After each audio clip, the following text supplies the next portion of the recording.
2024 లేదా 25లో డిగ్రీ లేదా బీటెక్ చదివారా? సాఫ్ట్‌వేర్ జాబ్ కోసం ఎదురు చూస్తున్నారా? అయితే కోడ్ జ్ఞాన్ 100 డేస్ కోర్సులో చేరండి. జాబ్ సాధించండి.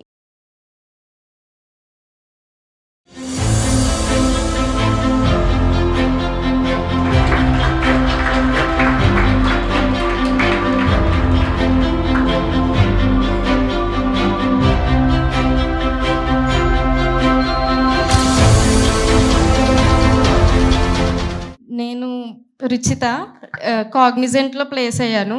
JFS 20 batch. అండ్ మెయిన్‌గా క్లస్టర్ బట్టి ఇంటర్వ్యూ జరుగుద్ది. టెక్నికల్ అసెస్మెంట్ అయినా క్లస్టర్ బట్టి జరిగిద్ది. నాది పైథాన్ క్లస్టర్ వచ్చింది. క్లస్టర్ 2. దాన్ని బట్టి ఇంటర్వ్యూ అండ్ టెక్నికల్ అసెస్మెంట్ జరిగింది. పైథాన్ బేసిక్స్ అడిగారు. ఇంటర్వ్యూలో అయితే 2 కోడ్స్ రాయమన్నారు. అండ్ పైథాన్ బేసిక్స్ అడిగారు. కోడ్ జ్ఞాన్ కోచింగ్కి వచ్చేసరికి మెయిన్గా జావా ఫుల్ స్టాక్ నాది.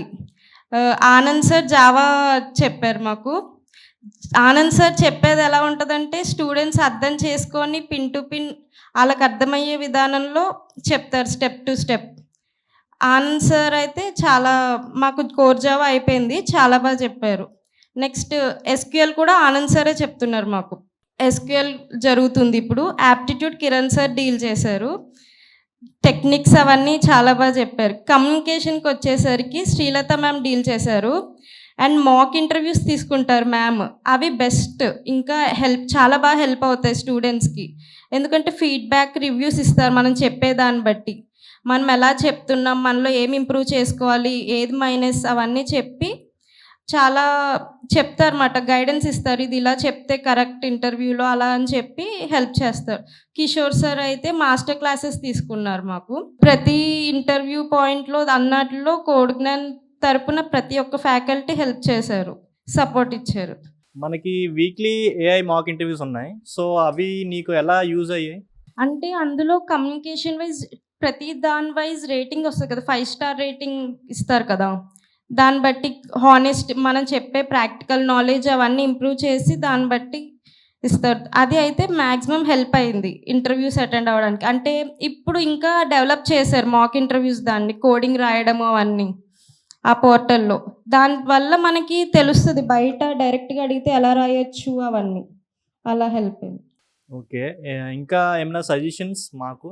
చెప్పింది విని ప్రాక్టీస్ చేస్తే మన స్కిల్ బట్టి జాబ్ మనకు ఆటోమేటిక్గా వస్తుంది.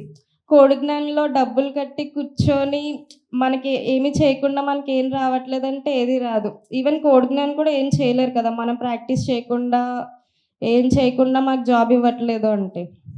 అందుకే డైలీ క్లాసెస్ విని ప్రాక్టీస్ సెషన్లో ప్రాక్టీస్ చేస్తే మనకి ఆటోమేటిక్గా వస్తుంది. ఏదైనా స్కిల్ ఉంటే జాబ్ ఏదైనా వస్తుంది. సో మీరు జావా బ్యాక్గ్రౌండ్ కదా, సో పైథాన్ క్వశ్చన్స్ మీరు ఎలా హ్యాండిల్ చేశారో, దానికి ఎలా ప్రిపేర్ అయ్యారు మీరు? అంటే నాకు పైథాన్ బేసిక్స్ వచ్చు. ఆ బేసిక్స్ బట్టి చేశాను. ఇంటర్వ్యూ కూడా మ్యాక్సిమం బేసిక్స్ మీదే వెళ్ళింది మొత్తం. అంటే ఒక స్ట్రింగ్ ఇచ్చి అందులో క్యాపిటల్ లెటర్స్ని కౌంట్ చెప్పడం, అలాగా ఒక లిస్ట్ ఇచ్చి అందులో డూప్లికేట్స్ లేకుండా సెట్ యూస్ చేసి కావాలి, వితౌట్ డూప్లికేట్స్ యూనిక్ ఎలిమెంట్స్ కావాలి, అలాగా. జస్ట్ మనకి జావాలో ఉంటాయి కదా, ఈజ్కి డబల్ ఈక్వల్ టుకి డిఫరెన్స్, అలా సేమ్ పైథాన్లో కూడా అవే క్వశ్చన్స్ అడిగారు. సో మీరు రెజ్యూమ్లో ఏమైనా లీడ్ కోడ్, హ్యాకర్ ర్యాంక్ అలాంటివి ప్లాట్ఫామ్స్ అని మెన్షన్ చేస్తారా? హ్యాకర్ ర్యాంక్ అయితే నాకు జావా ఎస్క్యూఎల్ సర్టిఫికేట్స్ ఉన్నాయి.